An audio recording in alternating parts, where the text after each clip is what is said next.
정욕과 죄악에 물든 맘은 성령의 불길로 태우사 정결케 합소서 태우소서. 주여 깨끗게 하여 주옵소서.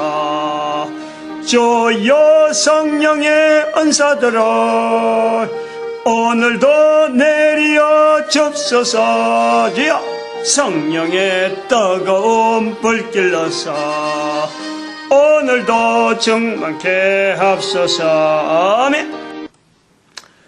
하나님 말씀 창세기 41장 38절 말씀입니다.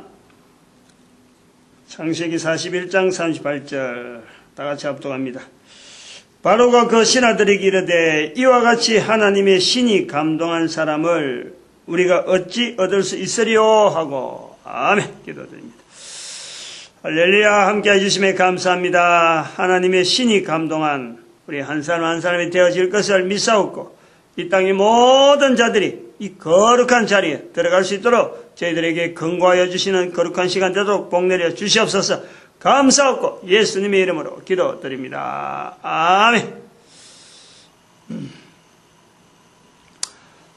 창세기 41장 38절 하나님의 신이 감동한 사람을 우리가 어찌 만날 수 있느냐. 하나님의 신이 감동한 사람을 우리가 어찌 만날 수 있느냐.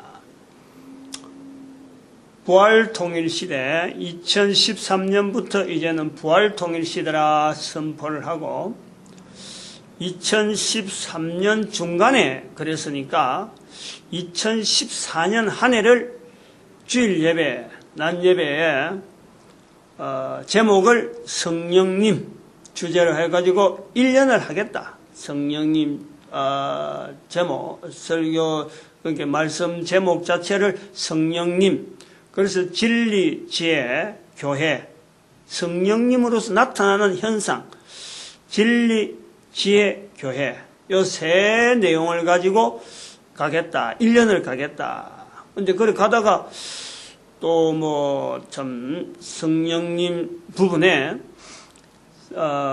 진리, 지혜, 교회로 가더라. 또 나중에 생명, 또 거룩, 창조, 거룩, 생명, 이런 내용으로 또 흘러갈 수도, 또 그것도 포함될 수도 있겠죠. 이 그림을 여기 그려놨으니까,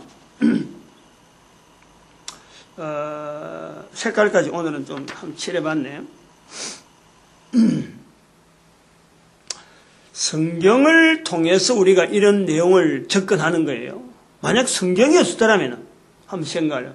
성경이 없었더라면 예수님께서 인류에게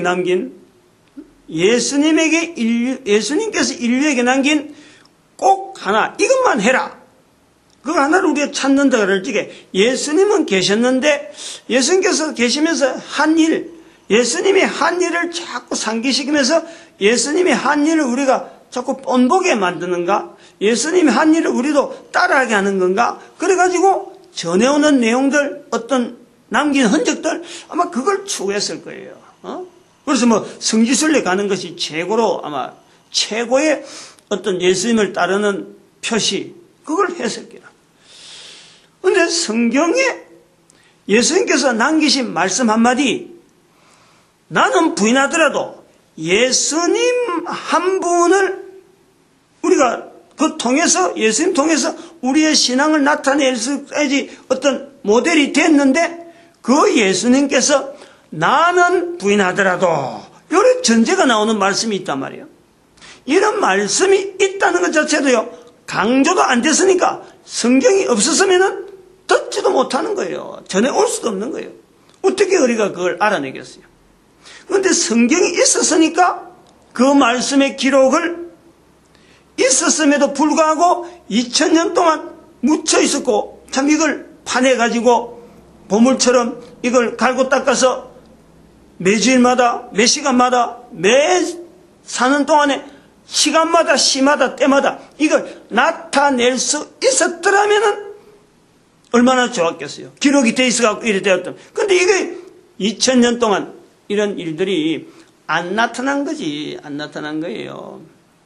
응? 내가 그걸 왜 내가 강조를 할 수 있냐? 제 입장에서 이걸 왜 강조할 수 있느냐? 고등학교 2학년 때 교회를 들어와가지고, 교회에 들어와서 그때 토요일날 들어왔고, 토요일 들어온 그 날부터 시작해서 내가 바뀌었다니까. 내 패턴이 그 앞에하고 그 뒤하고 완전히 달라진 거예요. 내가 그걸 아는 거니까. 다른 사람이 뭐, 아무리 날 증명하려고 해도 날 몰라. 근데 내가 알아, 내가. 응? 그 이후로부터 교회 생활에 대한 거는 교회에서 시키는 건 제일 우선적으로 학교 갔다 와서 교회 먼저 오라 그러면 책가방 들고 학교 가서 교회를 먼저 가는 게 내 생활이었어요. 응? 가르치면 가르친 대로. 예배 생활 해라 가려니까 고등학생이 학교 마치고 기차에서 내려가지고 통학했는데 그래 가방 들고 구인 예배 참석하고 그래 해야 되는지 알고 하여튼 그 뭐 시키면 100% 할 수 있는 일은 100% 내가 몸으로 가서 하는 거예요. 집에서는 일거리가 많은데 집안일은 안 하고 왜 교회 가서 그러느냐? 부모님들이 내한테 갑자기 달라진 아들 누구나 장남이잖아요. 응? 그래요. 교회로 몰두했다니까. 아버지하고 그 전에 선친 살아계실 때 내가 그렇게 고등학교 때 1학년 때까지는 제사 드리는 날, 날짜 어른들 제사 드리면 고향 가서 제사 드리는데 날 꼭 데려가, 장남이니까. 응? 꼭 데려가서 그 참석시켜서 제사 드리는 그 일을 따라해야 된다 하고는 내한테 훈련시키는 거예요. 근데 고등학교 2학년 때 교회 가고 나서부터는 그 하늘 같다고 생각했던 아버지를 내가 반대하더라니까. 내가 멀리하더라니까. 제사 드리는 거 안 좋다. 그거 이야기를 듣고는 내가 반대를 하더라니까. 어떻게 당장에 가서 나 못합니다라는 말을 못하고 친구하고 공부합네 하고는 친구 집에 가서 공부는 무슨 생 공부합니다 하고는 가서는 잠자는 거지. 응? 잠자고 나면 아침에 아버지가 혼자서 고향에 아침 일찍 버스 타고 기차 타고 가니까 기차밖에 교통이 없으니까 기차 가니까 그 시간만 피해버리면 되거든. 그러니까 그거 한 번, 두 번 딱 하다 보니까 이제는 아버지하고 이제 트러블 생기는 거예요. 선친하고 교회 간 것 때문에 그래 다 하고 트러블 생기든지 어쨌든 간에 교회 쪽으로만 내가 딱 방향 좌우하니까 나중에는 뭐 그 트러블이 오래 가가지고는 나중에 그것이 무마되더란 말이에요. 자우튼 이런 걸 통해서 교회를 지금 고등학교 2학년 때부터 교회를 출입을 한 이후부터 지금까지 전체가 다 교회에서 가르치는 내용, 교회에서 많은 모든 설교도 많이 듣고 하여튼 예배를 가면 예배는 뭐 안 빠져가고 그 설교 시간에 노트하고 하면서 또 내가 군대 갔다 와서 아무 신학교도 안 했는데 교회에서 설교를 가니까 내보고 설교를 하라고 주일날 예배, 난 예배 주일날 군대 갔다 와서 얼마 안 됐는데 교회가 문제가 생겨갖고 나는 그 아무데도 편을 안 드니까 양쪽에 다 아무 편 안 드니까 분쟁하던 사람들이 교회에서 예배는 드려야 되니까 아니 고등학교 나와가지고 군대 갔다 왔는데 그때 22살인가 3살인가 그랬는데 아니 그 주일 예배를 난 예배 설교를 내한테 맡기더라고. 내가 왜 맡기는데 이런 거 생각도 아닌 거예요. 그냥 해라 하니까 해야 되는 것 같다고 한 거지. 얼마나 어설펐겠어요. 앉아서 듣는 사람이 얼마나 나는 그래 시키니까 하는 거예요. 그래가 왔다니까 그래요. 응? 그런 패턴을 걷다가 목사가 되는 것도 아니 내가 왜 목사가 돼야 되느냐. 응? 목사 할 사람 많이 있는데 나는 지금 사업이 잘 되고 있는데 왜 사업 잘 되는 사람 안 되다가 잘 되기 때문에 안 되는 쯤에서 했으면은 아이고 내가 사업 체질이 아닌갑다 하고 막 목회 쪽으로 가겠는데 안 되다가 안 되는 고비 쫙 골짜기 지나면서 이제는 일어선다 할 때에 날 목사 되라고 하니까 내가 기가 찬 거지. 응? 아니 밑으로 떨어질 때 불렀으면은 그때 불렀으면 아이고 나 여기 내가 아닌갑다 당장 끼들겠는데 밑골목 들어가다가 이제 일어서기 시작하고 눈이 환하게 보이고 이제부터 사업이 내 패턴이 나오는 사업 쪽으로 딱 하려고 하는데 목회자를 부를 때 거부하는 거예요. 지금까지 교회 이렇게 하면 다 하던 건데 사업이 안 될 때가 아니고 사업이 될 때니까 이게 안 맞는 거예요. 내가 그래서 하고 싶은 사람이 많은데 왜 그 사람 안 보고 날 부르느냐. 응? 우리 그 주변에서 그래 말하길래 내가 반항을 하는데 그러면도 한번 내가 기도 내가 해서 내가 응답받아야지 주변에서 그래 말해하고는 안 된다. 그래서 응답받으라고 내가 갔는데 마음의 감동이 오기를 사랑하신다는 거지. 나를 목회자 되는 것이 나를 사랑한다는 거예요. 아니 하나님이 날 사랑한다고 목회자 데려갔는데 내가 거부할 게 있나. 그래서 내가 아이고 그런 것 때문에 내가 그만둔다 하고 덮어버린 거죠. 사받은 거 덮어버린 거. 우리 지금 온 거예요. 지금 전도 활동을 하면서 또 참 목사가 되다 보니까 전도하면서 성령님을 표현하는 이 표현이 너무 안 나오는 거지. 주변에서 전도 현장에서는 나와야 되는데 다른 데서는 안 나오더라도 전도 현장에서는 이게 성령님 인정한다는 것이 나와야 되는데 이게 안 나오는 것에 내가 한 번 더 탁 충격을 받는 거예요. 다른 데서 안 나오는 거는 내가 넘어갔어. 그 성령님 인정하는 그런 집회라든지 그런 데 가서라도 뭐 살아가는 저런 게 내한테 보여주는 것 하는 걸 내가 받았는데 전도대들이 나가서 열심히 전도한다 하면서 표현하는 이 표현들이 성령님을 나타내지 않고 자기 힘으로 전도한다 하고 그러면은 또 다른 집회 성령의 은사다 하면서 다른 집회에 가는데 그런 데는 전도대들이 가려고 보따리 싸는데 막 바쁘단 말이에요. 내가 거기에 딱 부딪힌 거 아니에요. 아마 결정적으로 지금 여기 성령님에서 이 말해야 되겠다, 표현해야 되겠다 하는 이런 거는요, 거기서 아마 영향을 받았을 거예요. 그래서 내가 설교를 딱 한번 했거든, 사람들 앞에. 전도자들이 아무 데나 머리 숙이면 안 된다 하는 걸 내가 이야기한 거예요. 그러면 한 번 이야기한 것이 통해서 이게 자꾸 쌓이는 거예요, 한 번 해보니까 아까도 말했지만 제사 드리러 가자. 그럴 때 일부러 멀리 가려고 친구 집에 와서 잠자는데 공부한다 해가지고 피해버리는 거예요. 그게 한 번 해보니까 이게 탁 두 번도 되고 세 번도 되고 탄력이 생겨갖고 된다는 거예요. 성경이 있다. 성경이 기록이 돼 있으니까 예수님의 말씀 중에서 성령을 부인하면 안 된다. 어느 정도 안 되느냐? 나는 부인하더라도 안 된다. 어느 정도 안 되느냐? 이 세상과 오는 세상에 저주가 있다는 거죠. 이 세상과 오는 세상에도 사심이 없다는 거예요. 사심이. 아니 예수님께서 사시로 오셨는데 예수님이 사시로 왔는데 예수님이 부인하더라도 성령님은 사심이 없다 그러는 거예요.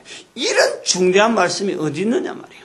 성경에 이것처럼 중대한 말씀이 어디냐. 그래서 예수님의 말씀이 기록되어 있으니까 그걸 붙잡고 우리가 참 이 성령님을 인정하려고 하는 이런 자리에까지 들어서서 부활통일시대에 성령님을 첫 주일로 잡는데 성령님을 그 부활통일시대 2014년 1년 동안 마치 장자처럼 이제 부활통일시대에 들어가는 첫 해 아니야. 첫 해.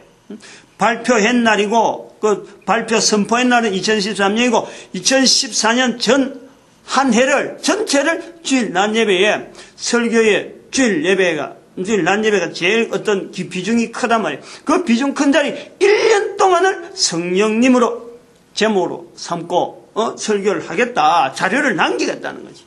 알고 남기는 거 아니에요. 알고 남기는 거 아니에요. 시도를 한번 해보는 거예요.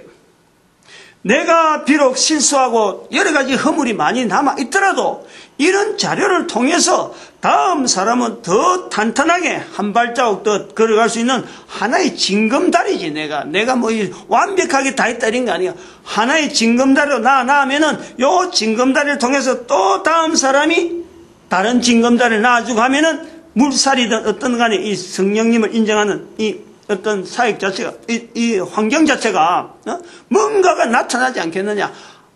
물살은 흐르는데, 징검다리 하나가 나와 있는 거하고 안 나와 있는 거하고 이건 전혀 틀려요. 엄청나게 틀려요.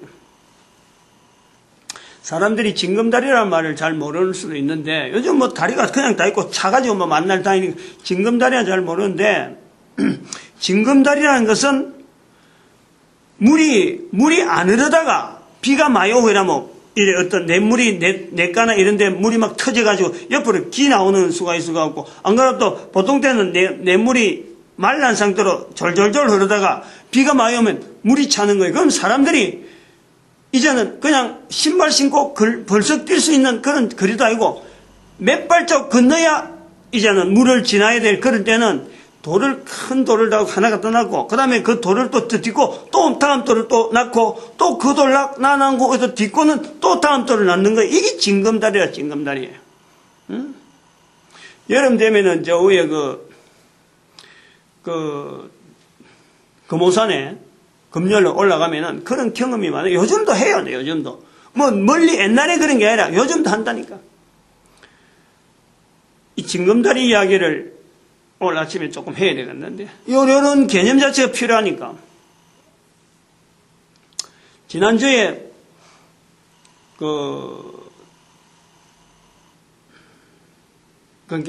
광명의 아들, 응?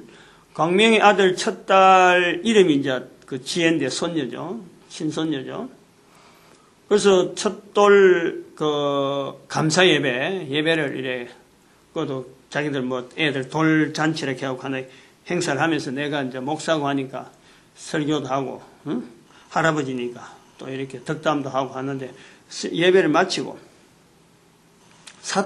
사돈하고 둘이 앉았어요. 우리 부부하고 저쪽 부부하고 두 사돈이 장인어른이 부부가 가까우니까 집에서 그래서 와서 이제 도와주고 일하더라고. 그래서 점심 먹고 와서 이제 내하고 둘이 이제 바깥사돈 둘이지. 그래서 그 지역에 광명 그 지역에 뭐 산책하기 좋다 이래갖고 있는 데서 그래서 안양으로 가는 안양천이지 안양천 옆으로 뚝을 해서 뚝 둘이서 이제 걸어갔어요. 걸어가는데 뚝을 쭉 걸어가면서 저쪽에도 뚝이 있는데 이렇게 가는데 보니까 건너가는 다리가 있더라고. 징검다리. 응? 징검다리야.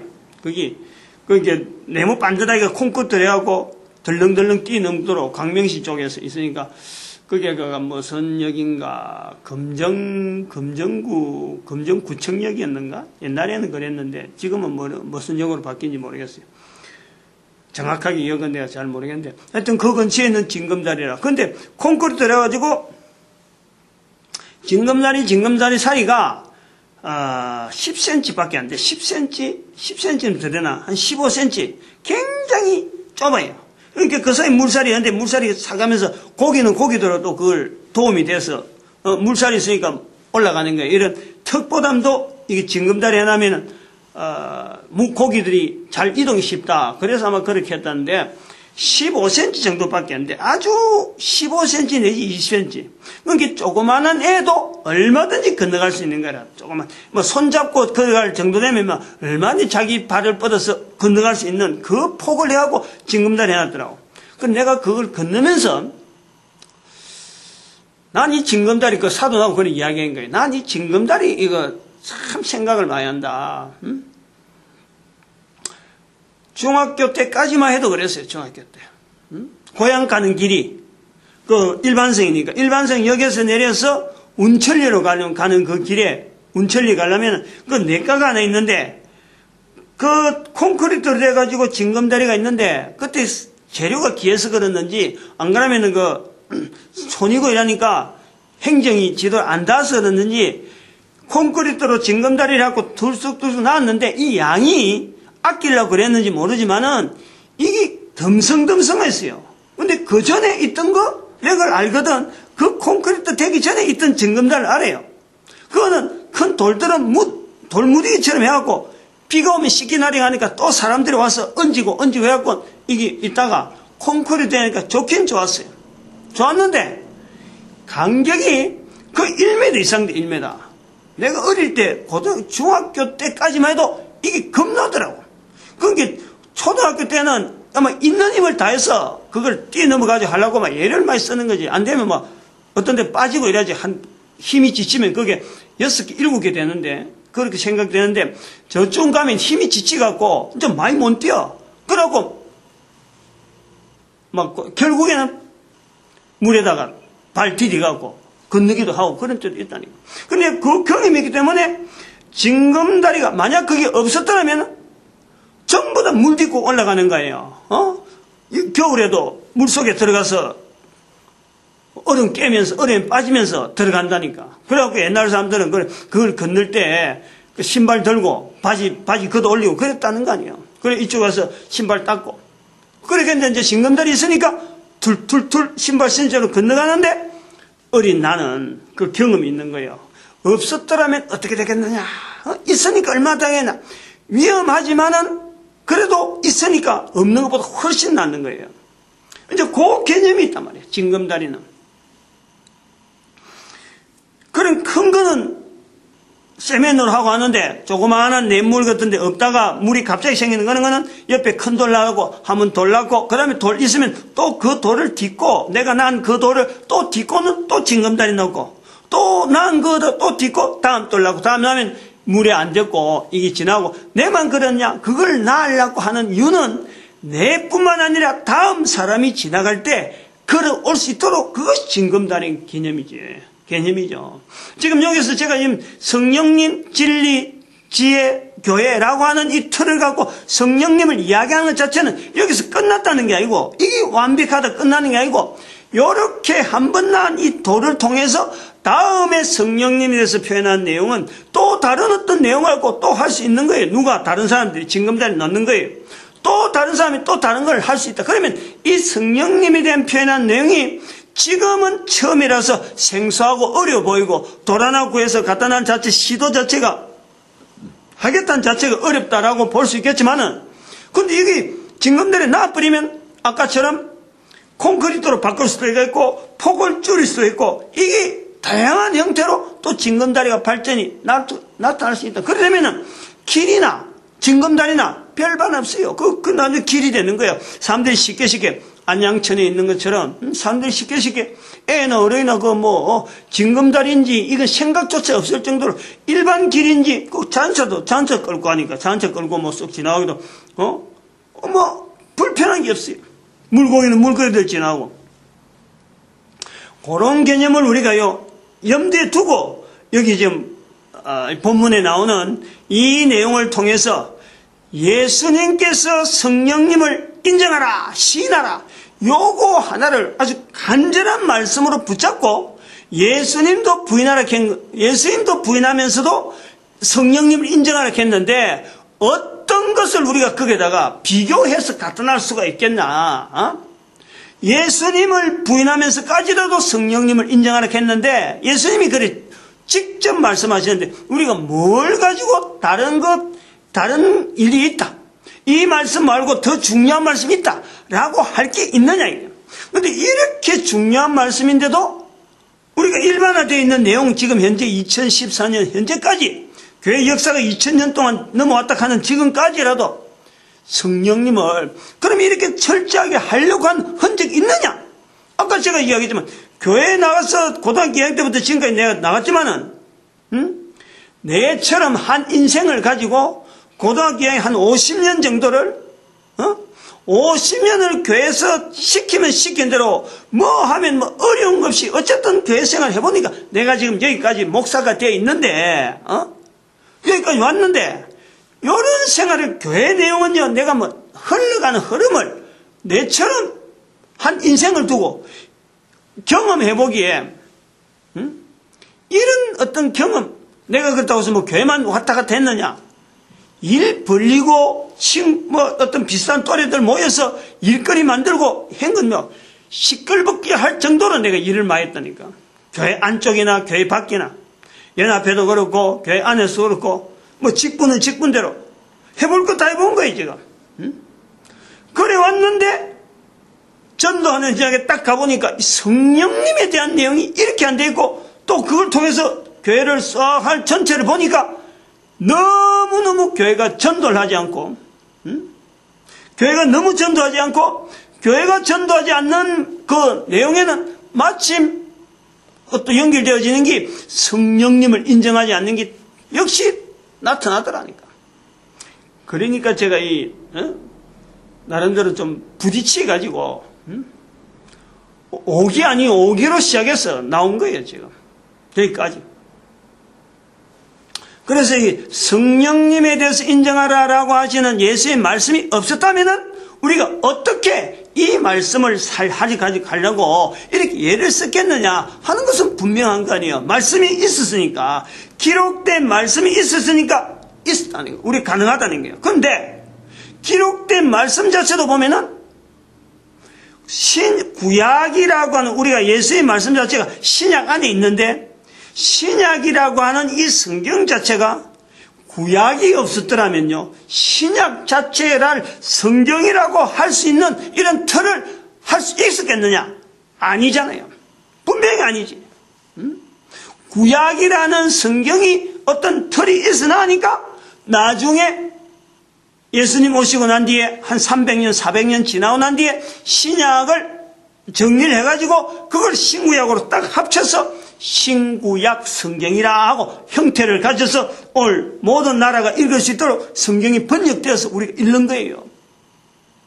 그 예수님이 말씀을 하셨다 하더라도, 예수의 말씀을 기록해서 기록을 남겼다 하더라도 그렇다니까.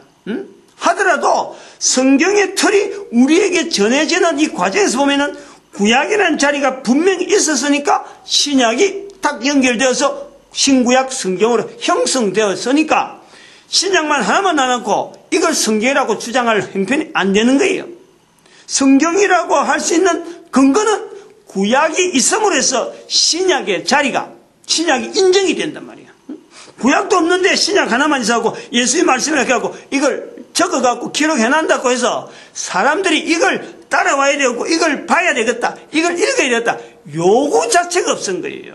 아, 예수의 말씀이 있었는갑다, 그거 어떻게 됐나 한번 알아보자, 이렇게 요구되어서 이것이 기록이 되어진 게 아니고 기록으로 남아있는 게 아니라니까. 구약이 있고 신약에 대한 내용도 복음서를 기록한 여러 가지 제자들이 있는데, 구약이 있으니까 신약의 흐름을, 형태를 어느 정도 잡아가지고 구약하고 딱 붙여가지고 오늘 우리에게 이렇게 읽혀지도록 과정이 있는 거예요. 지금 요 성경에 대한 이야기 하려고 하면 또 딴 데로 방향을 가니까 내가 요 정도 하고 이제 넘어가려는 거예요.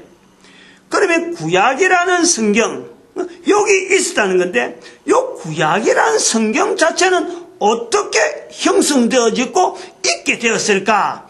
구약의 존재는 어떻게 해서 있었을까? 구약이라는 성경에 있어서 신약이라는 게 있어졌고, 그 다음에 신약이 있어졌으니까 우리가 신약 안에 있는 예수의 말씀, 여러 가지 내용도 있는데, 복음서에 있는 마태복음 12장 31절 32절에 성령을 인정해라는 말씀 가지고 지금 성령님에서 우리가 접근하려고 하는데, 구약이라는 성경은 도대체 어떻게 형성되어졌을까? 이스라엘 백성들을 통해서 구약이 형성되어진 건 당연한데, 이스라엘 백성들로 형성되어지는 성경은 누가 먼저 손을 댔을까? 가장 어떤 형태, 틀을, 구약이 만들어지기, 지금 구약 39권이 만들어지기 전에, 이거는 뭐 세월이 한 1500년간의 어떤 세월이 지나가야, 거의 2000년을 지나가야 이 구약의 전체 틀이 형성되어지는데, 처음에 시작할 때 그 사람하고 나중에 성경 마지막, 구약 성경의 마지막하고는 연대가 1000년 이상 차이 난다니까. 적어도 1500년 넘어가는 거예요. 그럼 1500년 전에 있는 사람하고 사인을 해갖고, 야, 니 태어날 테니까 내가 이렇게 기록할 테니까 니 써라, 이렇게 한 건 아니잖아요. 1500년은 1000년 동안 살은 사람이었고, 많이 살아봐야 1000년 이하에서 다 죽은 저는 사람들이 있는데, 이 사람들이 다 죽고 난 뒤에 딱 그 사람들 그 기록 자체가 다 살고 하는 이런 내용이 없고 기록도 없는 채로 다 죽고 난 뒤에 모세가 주변에 있는 글들을 모은 거예요. 이렇게 모세가. 그래서 모세가 모세오경이라는, 적어도 모세오경이라는 책을 모아놔니까 그때부터 이제는 눈덩이 모이면은 자꾸 굴러가서 큰 눈덩이 되듯이 이런 글도 나오고 저런 글도 나오고 글 쓰는 사람들이 주변에 자꾸 생기는 거예요. 그래서 그 글 쓰는 그 여러 가지 글들이 많이 있는데, 구약 시대에 이스라엘 사람들이 남긴 글들이 많이 있는데 그 중에서 39권에 대해서 하나하나 뽑아가지고 BC 한 400년경, 300년, BC 300년, 400년 경쯤 돼서 이게 알렉산드리아에서 이게 형성이, 작업하는 것이 시작이 되는 거예요. 그러다가 BC 100년경에 39권이 세팅이 되는 거예요. 39권이. 구약 39권 말고도 이스라엘 백성들이 읽을 책들이 내용이 많이 있었어요. 엄청나게 많이 있었어요. 그걸 뽑고 해서 이제는 39권으로 만드는 것이 BC 1세기경. 한 3, 4세기경부터 작업을 했다가 1세기경에서 그게 끝난 거예요. 그래가지고 나중에 신약에 397년에 신약하고 딱 붙여서 세팅으로 성경이 세팅이 돼서 일종의 그 창고처럼, 일종의 보관만 된 거지, 보관만. 읽을 사람만 찾아가서 읽고, 그걸 계속 필사본해서 또 다른 사람들이 알려주는 것까지 있었는데, 이것이 1445년 구텐베르크에서 이 성경을 인쇄술이 발달하다 보니까 이제는 막 보급되는 거예요.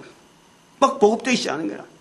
그 많이 보급되는 중에 1611년에 킹제임스 버전이 나오면서 영어 성경이 되면서 이제는 일반 나라마다 각 나라마다 이거 다른 나라로도 성경 번역이 되겠다 하는 쪽으로 전부 다 방향을 잡아갖고 그래서 우리나라도 쪽복음으로 시작해가지고 성경 전서락하는 이 성경 전서 구약 신구약이 한글 성경으로 번역되어 오다가 여러 가지 개정하고 여러 가지 수번 바꿔지다가 지금은 이제 개정판으로 우리는 개혁판으로 있고 지금 또 개혁 개정판이 또 나온 거예요.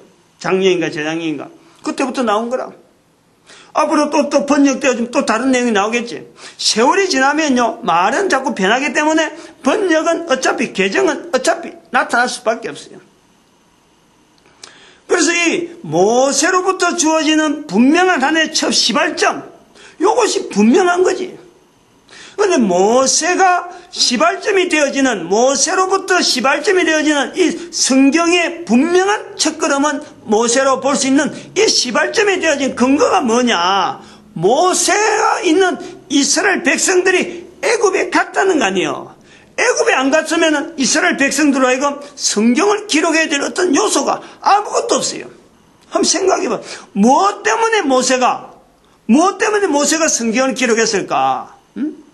애굽에 갔기 때문에 애굽에 간 사건이 있었으니까 모세로 하여금 성경을 기록하게 된 거예요. 그러면 오늘 본문에 창세기 41장 38절은 모세가 태어나기 전에 400년 전에 있는 사건이에요. 여기 지금 모세가 아직 태어나기 전에 이스라엘 백성들이 애굽에서 같이 살 수 있는 환경을 만드는데 지금 여기에 나타나는 거예요. 그러면 여기 등장하는 애굽 왕이라든지 애굽 왕 바로라든지 바로의 신하들이라든지 여기 요셉은 아직까지 애굽 이스라엘 백성이라고 하는 야곱의 70명의 가족이 아직까지 애굽에 오기 전이라. 이스라엘 사람들로 보면 생소한 환경이에요. 이런 환경이 있었나 할 정도로 모르는 거예요. 그런데 이런 있었던 사건이 모세 나기 전에 400년 전쯤 되어지는 이 사건이 나중에 모세가 기록을 해서 남기는 내용이란 말이에요. 남기는 내용. 그것이 성경에 표현되어져 있는 여러 가지 표현들이 있단 말이에요. 그러면 이때에 나타난 사건, 지금 여기 창세기 41장에 있었던 이런 사건들은 모세가 이야기를 전해 들은 내용을 가지고 모세가 표현할 수 있는 표현으로 기록을 해놓은 거고 그것이 히브리어로 기록되었다 해서는 구약에 모세 오경을 어떤 토라라 그래가지고 성경 중에서 구약 성경 중에서도 제일 귀한 자리에 이 모세의 글을 딱 집어넣는 거 아니에요. 토라 모세의 글. 그럼 여기 본문에 나오는 우리가 성령님을 인정하라, 성령님을 신하라 라고 할 때에 바로가 지금 자기 신하들한테 말하는 하나님의 신이 감동한 사람을 우리가 어찌 얻을 수 있으리요? 라고 하는 하나님의 신이라고 하는 이 자리는 예수님이 말씀하시는 성령을 부인하지 말라, 성령을 거역하지 말라 라고 하는 그 말씀하고 같은 표현으로 우리가 본다는 거지. 하나님이라고 표현한다면 모세가 볼 때는 여기는 하나님이라는 말이 들어갈 수가 없는 거예요. 이스라엘 백성들은 하나님을 부르는 표현이 있는데 바로가 말하기 때문에 만약에 요셉이 말했다면 요셉이 말하는 어떤 그 인간 외적인 바로나 바로 신하나 요셉 아닌 또 다른 인격체를 만약에 요셉이 말했다면요 하나님의 신이라고 표현하지 않는 거예요. 안 할 수가 있다. 왜냐하면 요셉은 아버지 야곱을 통해서 어릴 때부터 하나님에 대한 표현을 들었던데 안 들었다니 우리가 추정은 하나님을 부르는 거다. 요셉이 불렀다면 하나님을 부르는 거다 라고 우리가 성경을요 다르게 번역할 수 있어요. 해석을 다르게 할 수 있어요. 그러나 요셉이 말한 것이 아니고 바로와 바로의 신하들이 이야기하는 중에 나오는 표현이 인간 외적인 존재를 통해서 나타내는 표현이 하나님의 신이기 때문에 바로와 바로의 신하들은 하나님의 신이라는 내용도 말 안 할 수도 있다. 다른 말이다. 저것끼리 알아듣는 말. 그런 말을 했는데 모세가 기록할 때에 요셉하고 바로의 왕하고 이 주고받는 이 장면을 기록할 때에 모세가 볼 적에는 여기에 바로가 말하는 언어를 썼다면은 자기한테 안 맞는 거예요, 지금. 이 일 자체는 하나님의 이름으로 돌리고 싶은 이 모세의 마음이 있는 거예요. 분명히 있는 거예요. 적어도 요셉하고 있는 자리인데, 요셉이 자기들보다 400년 전에 있는 조상인데, 그 조상이 다른 우상들 속에 살아가고 있는 이 바로의 환경에서 나오는 말을 주고받는데에 요셉이 그 말을 할 수가 있잖아요. 잘못하면은. 바로가 자기한테 일을 시키는데 바로가 쓰는 말을 요셉이 덜컹 받아서 그 말을 받아갖고 요셉이 했다. 결국에는 국무총리 일이 되는데 일을 하는데 행동하는 건 똑같은데 이 일에 자기가 요셉이 하는 일 자체에 대한 힘은 근거는 바로가 말하는 내용하고 모세가 듣는 내용하고 전혀 다른 내용하고 이야기했는데 모세가 들을 때 요셉이 결국은 일을 한 사람으로 나타나는데 요셉이 일한 자체가 바로가 알고 있는 그 신에 대한 내용을 갖고 이야기했는데 요셉이 했다. 그걸 그대로 바로가 말한 내용을 그대로 적었다. 모세가 그걸 기록했다. 자기 조상이 우상 앞에 절하는 내용이 되잖아요. 우상 앞에. 우상이 시킨 대로 하는 거 된단 말이야. 모세가 그 중간에 이 기능이 있단 말이야. 지금 글로서 남기는 이 기능에 이 하나님의 신이라고 하는 이 표현을 모세가 받아서 옮겨 적는 이 과정이 있는 거예요. 이런 다양한 우리가 성령님에 대한 사역 자체가 다양한 환경으로 성령님에 대한 표현이 나타나는 다양한 환경에 대한 이걸로 우리가 얼마든지 추정이 가능한 거예요. 성경이 기록이 돼서 그 기록 자체에 대해서 오늘 우리가 전해졌다고 해서 전해진 그것 자체를 그런 말만 하는 사람만 성령님을 인정해야 된다. 여기 아니라는 거지. 하나님은 그 중심을 보신 하나님이라. 그 중심 속에서 하나님을 나타내려고 하나님을 시인하려고 하고 성령님을 시인하려고 하는 그 자세가 되어 있는 사람에게는 하나님은 성령님을 어떻게 부르든지 하나님은 반드시 그게 역사하는 거예요. 그러나 반대로 성령님이라고 부르면서도 이걸 말이요 엉뚱하게 쓸 수 있는 거예요. 우리가 성령님이라 하면서도 성령님을 마치 예수님께서 요한복음 20장에 자꾸 말씀하는데 제가 요한복음 20장에 나온 듯이 너희들도 성령을 받아라 하면서 예수님이 숨을 내쉰다. 그 성령 받으라 예수님이 성령 받으라 한다고 해서 우리 인간들도 예수님처럼 성령 받으라 하면서 말이야 막 아무 집회에서나 이 성령님의 이름을 마음대로 하잖아. 이거는 오히려 이 성경 출애굽기 41장 38절에 있는 말씀의 거꾸로다, 거꾸로. 말은 성령님을 쓰지만은 거기에는 우상을 섬기는 형태로 지금 나타나는 거예요. 올바른 성령님을 인정하지 않는 거라. 여기 중요한 거예요, 이게. 이 개념이 대단히 중요하다니까. 어떻게 보면은 바로의 말 자체를, 말한 내용을 갖고 너무 한 부분에 너무 꼬투리 잡는 거고, 바로가 하나님이 신이라고 할 수 있지 않느냐라고 볼 수도 있어요. 하나님이 신이라는 것에 대해서 바로가 어떤 인식이 있어서 말을 할 수 있지 않아. 물론 개연성은 있어요. 그러나 그렇게 보는 것보다는 그렇지 않을 수 있다는 것이 훨씬 더 가능성이 있지. 하나님의 신을 알아야 될 이유가 없는 것이 바로라. 하나님의 신에 대해서 조금 독특하다. 바로의 그 교육적 환경이 있으니까 지금까지 제가 그렇게 설명을 해왔어요. 어떤 독특한 환경에서 이런 거는 이렇게 표현하는 거, 이런 거는 이런 게, 예를 들어서 개구리 신, 피를 만드는, 물을 피로 만드는 신, 전부 다 신인데, 이런 거는 어떤 신을 부르고, 이런 거는 어떤 신을 부르는 차원이 다 달라요. 그 중에서 바로를 통해서 가장 특이한 어떤 자리에 있는 어떤 신, 애굽의 왕으로서 부를 수 있는, 다른 사람들은 알 수도 없는 그런 어떤 우상의 이름이 있는데, 그 가장 높은 어떤 신의 위치에, 이거는 왕인 자기보다도 더 왕의 어떤 건세에서 왕을 좌우로 할 수 있는 어떤 우주 만물 전체를 다스리는 어떤 신의 자리에 애굽 사람들이 부를 수 있는 계층, 그 속에서 어떤 이름의 특별한 이름을 바로가 쓸 수가 있다. 근데 그거를 쓴다고 해서 모세가 애굽의 내용을 너무 잘하는데, 애굽의 여러 가지 상황을 너무 잘하는데, 자기가 출애굽을 통해서 이스라엘 백성을 이끌어내고, 그래서 하나님에 대한 내용을 이제는 기록을 해서 남기는 이 모세가 그 바로에 쓰고자 하는 그 언어를 모세는 누구보다 잘 알잖아요. 잘 알고 있는 그가 모세가 알고 있는 바로 왕이 쓰는 그 언어는 이런 용도다 해서 그걸 기록한다. 이것 자체가요, 우리가 모세에 대해서 우리가 인정해야 될 것은 이것 자체를 용납하지 않는 모세 신앙이 있는 거예요.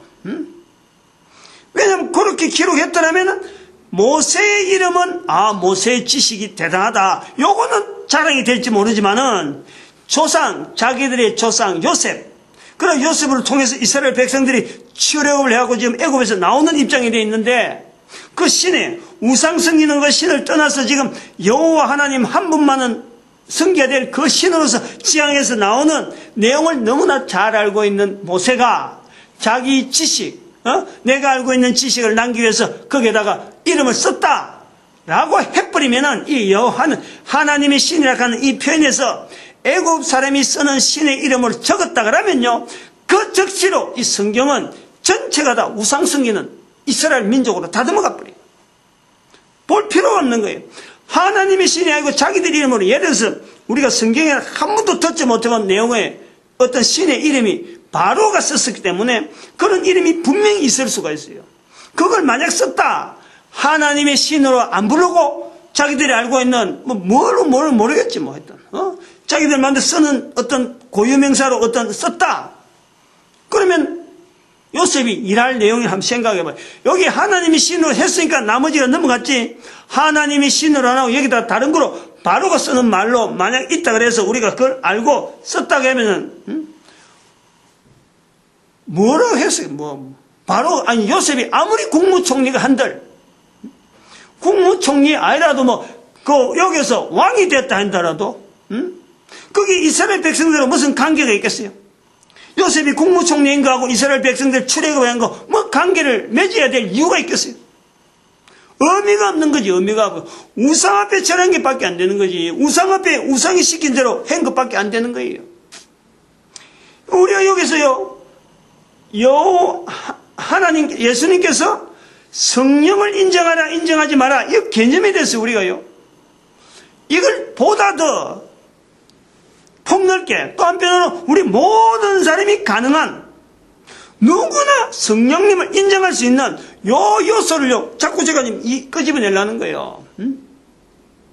또 한편으로는 성령님이라는 이름을 쓰면서도 이게 엉뚱한 데 쓸 수가 있다. 우리가 약점.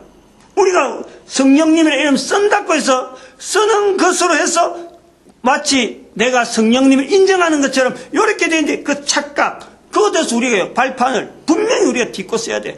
왜 그렇느냐? 왜 이런 시도를 왜 해야 되느냐, 우리가?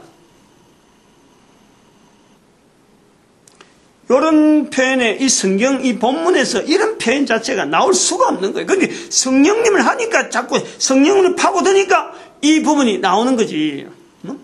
어디 설교하는데 이런 본문 가지고, 이 본문 가지고, 이런 내용 가지고 설교할 내용이 누가 이걸 할 수 있겠어요? 성령님이 주제가 되고, 그리고 한 시간 자꾸 막 따지고 들면서 모든 사람이 어떤 간에 성령님을 인정해야 될 그런 어떤 환경 자체를 우리가 자꾸 찾아 나가다 보니까 이런 내용을 갖고요. 적어도 말을 할 수 있는 게 되지. 왜 그랬는지 한번 봐봐야 돼. 왜 그랬는지를. 왜 예수님께서 말씀하시기를 성령을 인정하라, 성령을 부인하지 마라 라고 거듭 12장 31절 32절에 두 절에 향해서 이걸 강조하고, 예수님도 부인하더라도 성령님을 인정하라. 예수는 내가 곧 길이요 진리요 생명이라 라고 말씀하신 그 예수님께서 나는 부인하더라도 성령님을 인정하라 라고 하는 이 의미가요, 이게 얼마나 간곡하면서도 단호하면서도 아주 강력한 우리에게 요구냐 말이야. 그 이런 요소가 왜 그러냐? 그 성령님을 인정하는 이 부분에서 잘못하면 엄청난 실수를 하는 거죠. 엄청난, 예수님을 따라야 되는데 예수님을 따르지 않고 성령님의 이름을 빙자해가지고 오히려 예수님 반대되는 사탄의 영역이 드러나잖아요. 사탄의 영역. 우상숭배 자체가 사탄의 영역이 드러나버리잖아요. 성령 이름을 이야기하더라도 그게 바로 사탄을 따르는 사역이 나타나는 거예요. 지금 본문에서 붙잡으려고 하는 이 부분이 있다니까요. 성령님에 대해서 인정하라 하는 이 간곡하고 강력하고 단호한 이 표현 속에는요, 성령님을 인정하지 않으면은, 성령님에서 인정하려고 예를 쓰지 않으면은 오히려 예수님 따르는 것보다 더 못한, 예수님을 지향해서 나온 것보다 더 못한 사탄을 나타낸다 이 말이야. 사탄을. 성령님을 빙자하면서 사탄을 나타낸다는 거지. 우리가 그런 불안한 우리 인간이라는 거예요.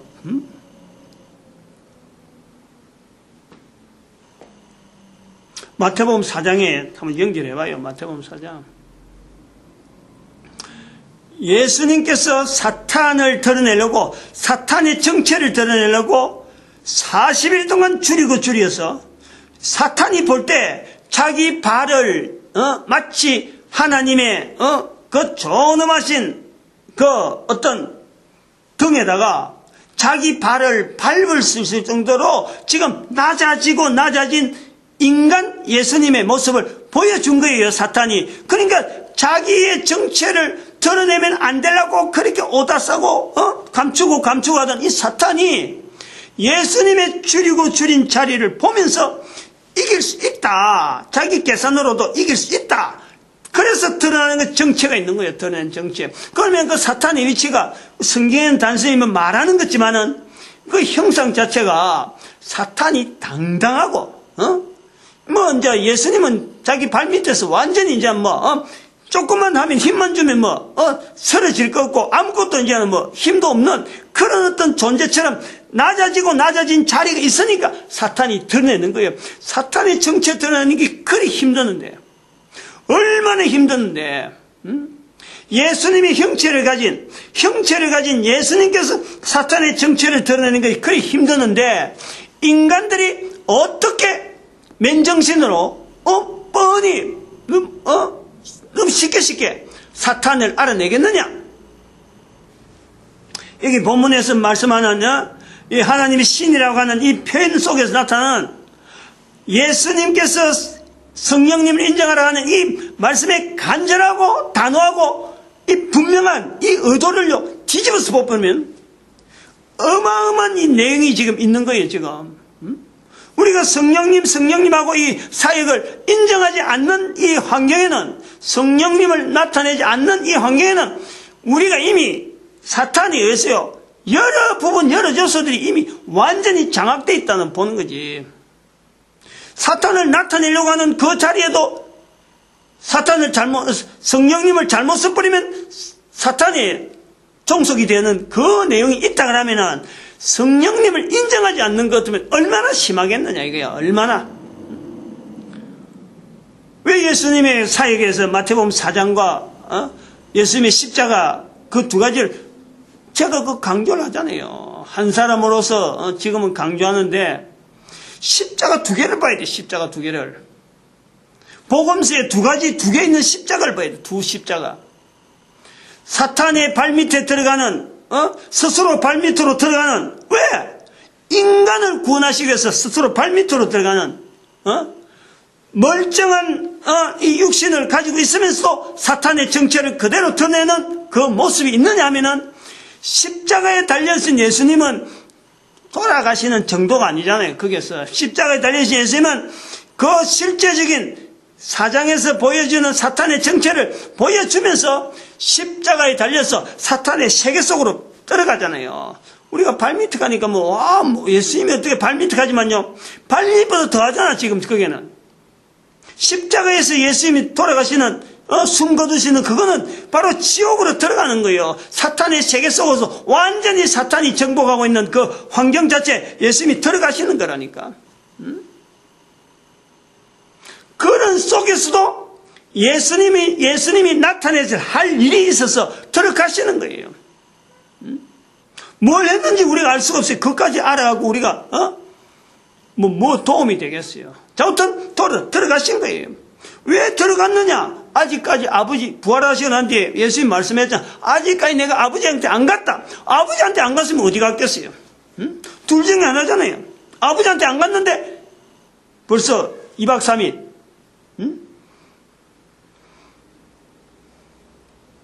2박 3일이 되나? 자, 어떤 사흘 동안 안 계시잖아요. 어디도 안 계셨어요. 아버지한테 안 가고 가야 될 자리가 어디겠어요? 그건 내 혼자 그래 알고 있는지 모르지만은 지옥에 가신 거지. 그 지옥에 가서 우리 인간들이 어떤 가야 될 자리, 그 자리인 거는 맞지만은 우리 인간들처럼 거기서 어떤 형벌을 당한다든지 어떤 가야 될 조건, 그게 그 어떤 수동적으로 어쩔 수 없이 가야 되는 그런 게 아니라 하나님께서 자리에 가야 될 하나님 당신께서 인간이 당하는 고통 자체에 대한 현장 자체에 철저하게 우리의 고통을, 인간의 고통을 몸소 체험하려고 살아있으면서 당하는 그 고통도 체험하지만은 실제로 지옥에서의 그 인간의 고통을 체험하려고 인간으로 이건 그거 안 보내려고 예수님께서 이런 저런 모양을 우리한테 보여주는 거죠. 그러면서 남기신 말씀이 성령을 인정하라라는 거 아니에요. 이게 단순하게 인간을 구원한다 하니까 예수님께서 인간을 구한다. 우리는 너무 비상적으로 구원, 예수님을 믿으면 구원 너무 쉽게 생각해. 너무 쉽게 생각할 수 있을 정도로 하나님의 구원에 대한 이 완벽함, 완전한 내용에 대해서 우리는 좀 이렇게 구체적으로 좀 알고 들어가면요. 예수님을 전부 다 나타낼 사람밖에 안 되는 거예요. 알려고 예수님이 하신 일을 우리가 자꾸 알려고 들어가면 들어갈수록 구원이 이게 엄청난 존재고 반드시 거기에는 사탄의 정체가 드러나길 수밖에 없는 거지. 사탄의 정체가 드러날 수밖에 없는 거예요. 인간 구원에서 겉으로 포장되어 있는 인간 구원 가면 전부 다 이쁘고 좋고 구원이니까 좋다고 하지만 이 구원이 당연히 적용될 수 있는 환경으로 들어오면요. 우리 인간 전체가 지금 사탄의 어떤 건세 속에서 이대로 가버리면은 모든 사람이 다 지옥에서 고통당하는 그 환경에 우리 한 사람 한 사람을 구원의 환경으로 하나님께서 길을 열어놓은 거예요. 우리가 먼저 그 길을 발견한 사람이라. 이게 마치 아까처럼 한 사람 한 사람이 징검다리를 자기 나름대로 준비해 놓은 거예요. 근데 자기만 나오면 되는 게 아니잖아요. 이걸 다음 사람이 나올 수 있도록 또 하나, 한 사람 한 사람이 또 한 걸음 낳고 징검다리를 통해서 이 구원의 길이 이미 있는 구원의 길에 대해서 분명히 가야 될 길에 대해서 내 한 사람이 뭔가 도움이 되고 내 한 사람이 뭔가 어떤 제공이 되어지고 그런 부분에서 우리가 성령님을 인정하는 일에 먼저 깨달은 거예요. 먼저 깨달은 우리 한 사람들은 이게 모든 사람이 다 편안하게 갈 정도 되면 징검다리 자체가 있는지 없는지 모를 정도가 된다니까. 그런 시대가 반드시 온다니까. 시대 자체가. 지금은 그렇게 되어지지 않다고 분명하지. 왜냐하면 예수님이 오시버리면은 예수님이 재림해서 오시는 그 순간에는요, 징검다리가 있는지 없는지 정도로 모든 인간들이 다 이 길에 다 들어서 있을 수밖에 없어요. 분명히 그 시간이 와요. 온다는 건 분명한데 내가 살아있는 동안에 내가 그것에 대해서 아무 기여를 하지 않는다? 내 구원은 분명히 있겠지만 상급은 없지. 상급은. 그 상급이 영원한 거고 그런 영원한 상급이 이런 징검다리를 통해서 고민하는 사람들에게 하나님께서 허락되어지는 하나의 어쩌보면은 그 약속이죠. 징검다리 놓는 사람들에게 약속. 그런 고민 속에 우리가 여기 하나님의 신이라고 표현하는 이 모세의 어떤 고민이 있다 이거지. 모세의 고민이 있었다. 하나님의 이름으로 일컬어지는 사건으로 보려고 하는 바로나 그 신하들은 자기들이 통용할 수 있는 어떤 가장 높은 자의 이름으로서 어떤 신의 이름으로 부를 수 있는 여러 가지 학문을 가장 많이 했다라고 하면서 가지고 있는 그 부르는 이름이 있을 건데 모세는 그것조차 깨뜨려 보면서 거기에서도 조차 하나님의 신의 이름으로 바꾸려고 하는 모세의 징검다리를 보는 거예요. 모세의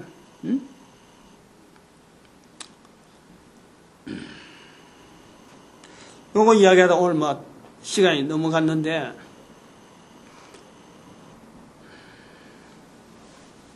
한편 또 이런 것도 있습니다.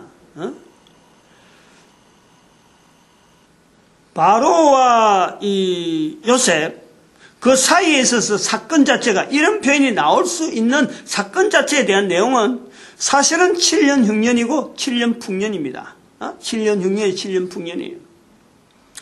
그러면은 오늘 우리 사건 속에서는 7년 흉년과 7년 풍년 이거요 별거 아닐 수가 있어요. 오늘 우리 사건 중에 요것보다 더한 사건이 우리가 각 사람마다 각 나라마다 바로의 7년 6년 7년 풍년 이건 너무 별거 아니야. 이건 뻔히 있는 거고 7년 동안 부지런히 건축물 지어가지고 저장해놔버리면 7년 풍년에 흉년이 아니라 그보다 10년이 가도 견딜 수 있어 라고 하는 경제구조 각 나라마다 어떤 여러 가지 어떤 아이디어 여러 가지 돌아가는 게요 얼마든지 가능하지. 얼마든지. 요거 외에 본문의 이 사건 자체가 아무것도 아닌 것처럼 보일 수가 있어요. 요건 둘째치고 요건 조금 나눠놓고 보고 이런 내용에 대해서는 내용은 이제 앞으로 다른 시간 통해서 표현되어 있고 오늘은 여기 사탄에 대한 이야기를 하잖아요. 사탄에 대한 7년 풍년이 왔다 7년 흉년이 왔다. 아니 이걸 우리가 자세히 보면은 우리가 거꾸로 보면 이럴 수가 있어요. 아니 진리라고 하시는 하나님의 섭리가 7년 풍년이 오고 7년 흉년은 이 자체를 진리라 하는 상으로 우리가 성령님이 하시는 일을 보고 요걸 깨달은 것이 요셉을 통해서 깨닫고 또 요셉이 일을 하는 것이 지혜다. 지혜의 성령의 역사 중에 지혜를 통해서 이걸 현장화한다. 또 교회를 통해서 내 대에서 끝나지 않고 다음 대 계속되어지는 어떤 교육적인 그래 교회라고 하는 이 존재 요거 대해서 우리가 성령님의 사역에서 요게 진리 지혜 성령님하고 진리 지혜 교회하고 이렇게 표현하는 이런 곳에서 이 시간을 계속해 왔는데 아니 그러면 7년 풍년이 아닌 게 아니고 8년 풍년도 아니고 차라리 14년 풍년을 하면 안 되나 이거지. 왜 7년 풍년이 있고 7년 흉년을 줘야 되느냐? 왜 인간 세상에 흉년이란 고통이 왜 있어야 되느냐? 요거 우리가 봐야 돼요. 본문에서. 즉, 내 한 사람 개인이 살아가는데 왜 병든 내 모습으로 돼야 되느냐? 또 내가 살다가 나로 하여금 죽음이 없어질 뻔이고 계속 살면은 뭐 구원이고 뭐고 관계없잖아. 계속 살게 하면 되잖아요. 내 혼자서 잘 사는 게 아니고 옆에서 잘 살고 누구든 잘 살게 되면은 잘 살게 하도록 우리가 가진 몸으로 이 육신을 가지고 얼마든지 활동하게 만들면 되잖아. 우리 육신이. 생각을 해봐요. 왜 7년 풍년이 있고 왜 7년 흉년이 있는 것이 하나님께서 나타내는 진리로서 이거는 변하지 않는 어떤 흐름으로서 계속 가야 되는 하나의 진리의 틀이 되어야 되느냐? 왜 성령님이 좋은 것만 나타내고 왜 나쁜 거 흉년이 왜 있어야 되느냐?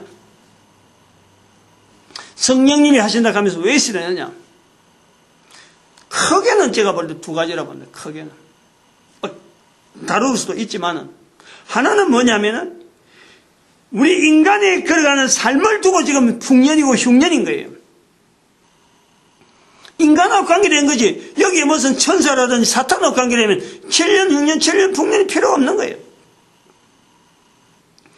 그러면은 인간에 관계되어지는 풍년이고 흉년이기 때문에 우리가 반드시 염두에 될 것 두 가지 중에 하나인데 하나는 뭐냐면 인간에 관계된 것에서는 반드시 인간의 고통을 가지고는 사탄의 참소, 마귀의 참소, 욥기서에 있는 마귀는 철저하게 인간의 이 삶을요 안정되게 평안하게 가는 것을 마귀가 원하지 않아요.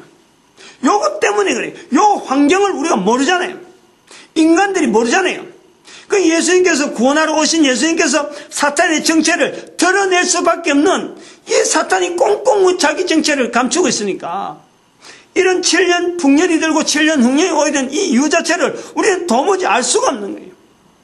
여기에는 7년 풍년 성령님으로 보고 성령님과 인간과 관계 보면요 이거는 하나님은 우리에게 고통 줄 이유가 없는 거예요. 그런데 인간이 안락스럽게 에덴 동산에서 영원한 천국에서 지내는 것을 가장 싫어하는 존재가 바로 이 사탄의 존재가 있는 거예요. 여기 바로 우리에게 7년 풍년과 7년 흉년에 이 번갈아가면서 나와야 될 수밖에 없어서 사탄의 존재하고 사탄과의 관계에서 인간을 두고 사탄과의 관계에서 성령님하고 사탄에서 왜 성령님이 그러면 사탄의 말을 듣느냐 이렇게 되잖아.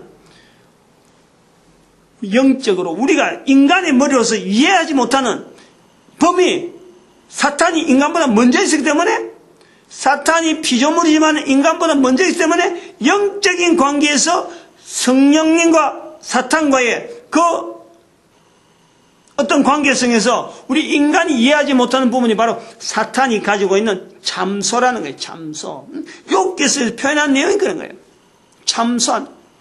인간이 잘 되는 것을 자꾸 공격하는 존재, 그 존재가 사탄이 있는 거예요. 그거 우리가 머릿속에서 이해 다 할 정도로요, 우리가 다 못해. 아무도 그걸 알아낼 수가 없어요. 아무튼 하나님 앞에서 사탄은 피조물이라. 사탄을 없앨 수가 없는 거예요. 피조물이 피조물. 하나님이 지으신 것은 하나님은 지으신 것에서 어느 것도 하나도 돼요. 없애지 않습니다. 없애지 않아요. 하나님은 없는 것에서 만들었으면 하나님이 만드신 것은요 반드시 있도록 되어 있어요. 왜냐하면 하나님이 계시니까. 하나님이 존재되어진 이상에는 하나님의 이름으로 만들어진 것은 전체가 다 존재가 되어진 존재가. 하나님 없이 만들어진 것이 없단 말이에요. 사탄의 존재는 하나님 앞에 만들어진 존재다. 그럼 그 존재에 대한 이유는 하나님이 그 이유를 붙인 게 아니고 사탄이 인간을 대항하려고 하는 인간의 대적되는 자리를 사탄이 가지고 있단 말이에요. 자, 이거 그 자리에 있는 거예요. 그래서 하나님은 사탄의 참소를 일정 부분 듣는다. 어느까지 일정 부분이냐? 하나님을 공격하는 자리까지 사탄을 두는 거예요. 사탄의 자리는 하나님을 공격하는 자리에 있는 거예요. 그러면 하나님을 공격했던 그가 사탄이 인간, 사탄보다 늦게 나온 이 인간을 공격하는 것에 대해서 하나님은 맞고 어떻게 할까? 들을 수밖에 없어요. 들을 수밖에 없어요.